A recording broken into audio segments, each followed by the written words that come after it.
Hello and welcome to another episode of Ancient and Beyond. This episode is going to be another visit to ancient Mesopotamia, this time to learn about the first known author in history.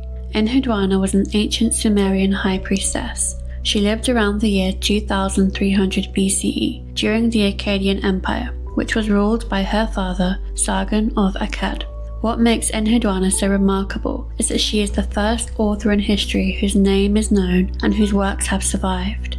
Enheduanna was not her birth name, which remains unknown, and she likely would have had an Akkadian name. But she was given this name, possibly by her father, upon her appointment as high priestess. The name translates as High Priestess of An, the sky god, or priestess, wife of the god Nanna. She held the powerful position in the city of Ur of the high priestess of the moon god called Nanna in the Sumerian language, or Sin in the Akkadian language. This role was not just religious, but also political, as priestesses held significant sway over both spiritual and secular matters.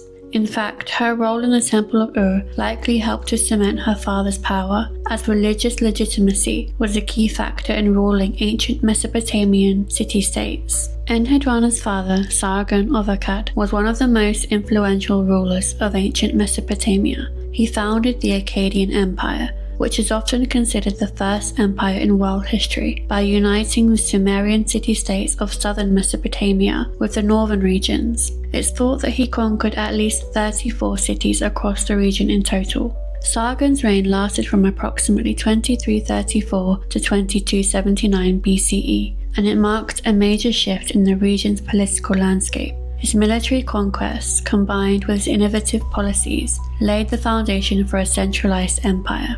Enheduanna's nephew, Naram-Sin, was the grandson of Sargon and became the king of the Akkadian Empire later on, while Enheduanna remained in her position as high priestess. Toward the end of Naram-Sin's reign, many former city-states rebelled against the Akkadian Empire. The rebellion involved a man named Lugal-Ane, who claimed legitimacy by invoking the god Nanna of Ur. He demanded the high priestess and consort of Nanna, Enheduanna, confirm his rule. But Enheduanna, unsurprisingly loyal to the Sargonid dynasty, refused and was removed from her position and exiled. She sought refuge in the city of Gursu, where she composed a song called Nin Mi Sara, known as the Exaltation of Inanna, which invoked the goddess Inanna for help. Naram-Sin was able to suppress the revolt and restore Akkadian control for the remaining years of his reign, and Enheduanna resumed her position as high priestess. For over 40 years, Enheduanna held this position of high priestess, surviving the attempted coup against her authority. Enheduanna's position enabled her to write influential hymns and poems, including her famous Exaltation of Inanna. Her works reflect her close ties to both the divine and the royal family, and they stand as some of the earliest examples of literary expression intertwined with political and religious authority. Enheduanna's literary compositions are generally divided into two separate bodies of work. Her temple hymns addressed to the temples themselves rather than to deities, and then her hymns addressed to Inanna. Some of her most notable works are Inin Sagura, the Great-Hearted Mistress, Nin Misara, the Exaltation of Inanna, and Inin Mehusa, which translates as Goddess of the Fearsome Powers. All three of these were powerful hymns dedicated to the goddess Inanna.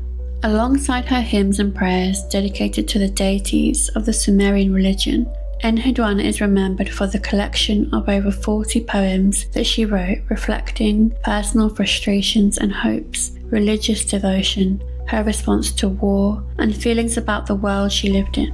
In one of the temple hymns, she names herself and seemingly notes her own talent. Enheduanna remarks on the unique and original nature of her work. The person who bound this tablet together is Enheduanna, my king, something never before created. Did not this one give birth to it? Enheduanna's literary works were preserved for centuries and had a profound influence on both Akkadian and Sumerian literature. Her theological and political themes set the tone for much of the religious poetry that followed in ancient Mesopotamia. Her hymns, which were sometimes even recited in rituals, would have been understood as not only sacred texts, but also as expressions of political ideology, legitimizing the power of rulers by connecting their authority to divine will. In short, Enheduanna's literary output was not only a deeply religious expression, but also a tool of political legitimacy. Through her works, she blended her personal devotion to the gods with the larger political and divine landscape, making her one of the earliest influential literary figures in history. Enheduanna's legacy endured through generations of priestesses who lived and worked in the same temple, singing her hymns and reciting her poems for more than 1,000 years. Her work was later used in schools to teach scribes, who left behind hundreds of clay tablets with copies of her words. Over time, however, Enheduanna faded from history, vanishing from both schools and literary memory until her works were rediscovered by archaeologists in the 1920s.